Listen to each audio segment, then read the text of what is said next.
अभी हमारे साथ जुड़ चुके हैं सेवतापुर पंचायत के वर्तमान पैक्स अध्यक्ष मनोज सिंह जी। आइए मिलते हैं इनसे और जानते हैं पैक्स के उत्थान के बारे में कि पैक्स का उत्थान कैसे किया जाए कि सभी जनता जो है पैक्स के कार्यों से लाभान्वित हो सके। तो स्वागत है आपका डेली लाइव न्यूज चैनल में सर। चलिए, आपके चैनल को भी बहुत बहुत धन्यवाद सर। सबसे बड़ी बात यहाँ पे आ रही है कि पैक्स के उत्थान के लिए निरंतर केंद्रीय सहकारिता मंत्री अमित शाह जी प्रयास कर रहे हैं।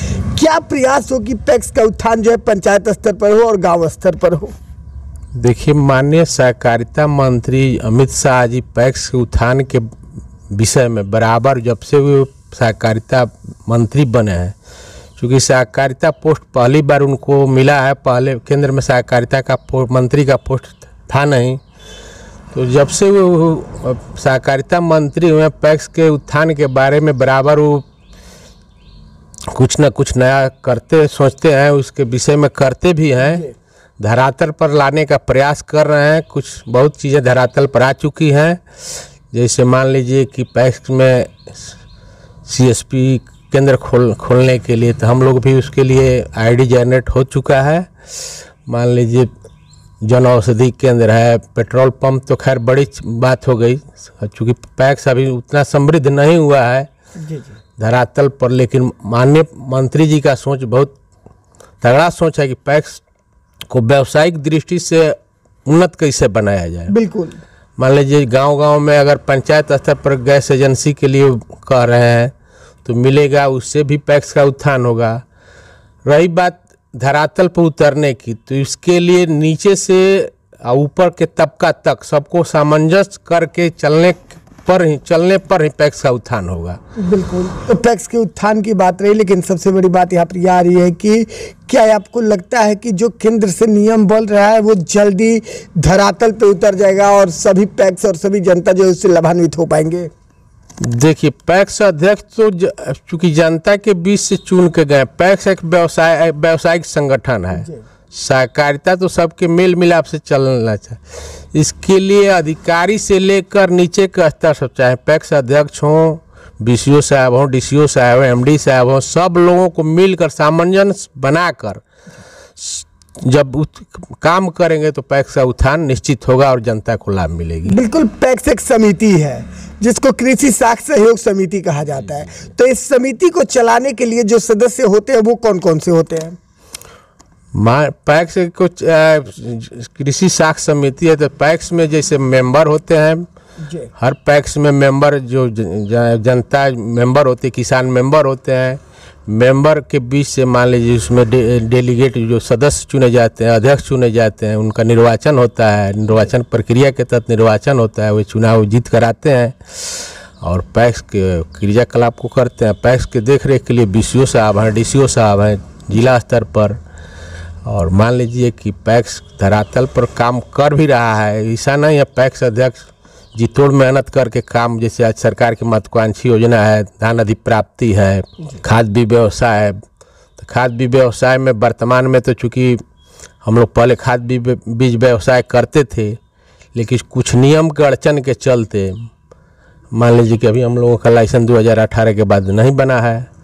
जैसे इसमें मांग कर दिया गया है, मान लीजिए कि BSc एग्रीकल्चर हो, चाहे BSc रसायन शास्त्र से जो परीक्षा लड़का पास होगा उसके नाम से लाइसेंस बनेगा।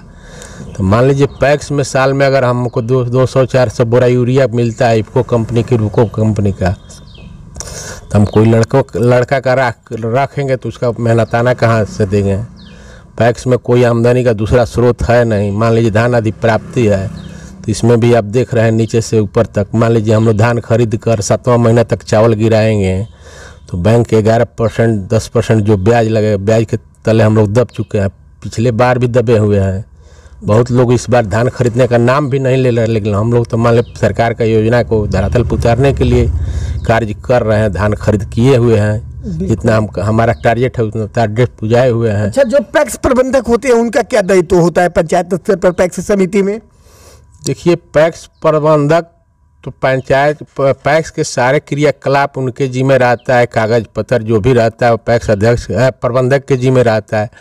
क्योंकि पैक्स प्रबंधक, पैक्स में आमदनी कोई रहता नहीं है, तो प्रबंधक का मेहनताना मान लीजिए 500, 1000, 2000 पर कोई काम करने का को चाहेगा नहीं।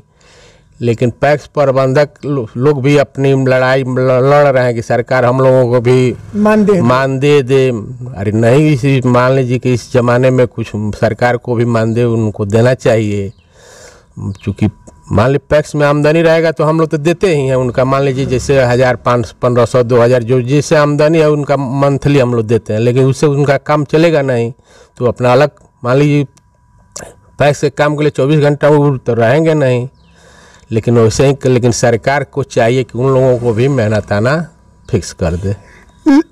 इस लाइव डिबेट के माध्यम से आपको आपके पंचायत की जनता भी देख रही है, पैक्स के उत्थान को लेकर और पैक्स के दायित्व को लेकर आप जनता से क्या कहना चाहेंगे? मैं जनता से, चूँकि जनता से हम चुन कर आते हैं तो जनता हमारे लिए सर्वोपरि है। जनता का काम करना हमारा दायित्व है। जनता मान लीजिए जनता के विश्वास पर ही हम 2008 से अभी तक जो है पैक्स के अध्यक्ष के पद पर खड़े हैं। क्योंकि जनता में हम गलत काम करेंगे, गलत एथी करें तो जनता हमको दोबारा चुन कर नहीं भेजेगी। तो चूँकि जनता हमारी भगवान है, जनता के भरोसे हम जीते हुए हैं, जनता का कार्य करना हमारा दायित्व है। लेकिन चाह कर भी कुछ ऐसे चीज़ हैं कि जो हम जनता के बीच नहीं पहुंचा पा रहे हैं। मान लीजिए मूल काम है हमारा कि जनता किसान से हम चुन कर आते हैं तो हम खाद भी जनता को मुहैया करना, लेकिन हम लोग नहीं मुहैया करा पा रहे हैं, चाह कर भी नहीं करा पा रहे हैं। बिल्कुल। चलिए जी, डेली लाइव न्यूज़ चैनल से जुड़ने के लिए और अपना कीमती समय देने के लिए बहुत बहुत धन्यवाद आपका। चलिए, बहुत बहुत धन्यवाद कि अपने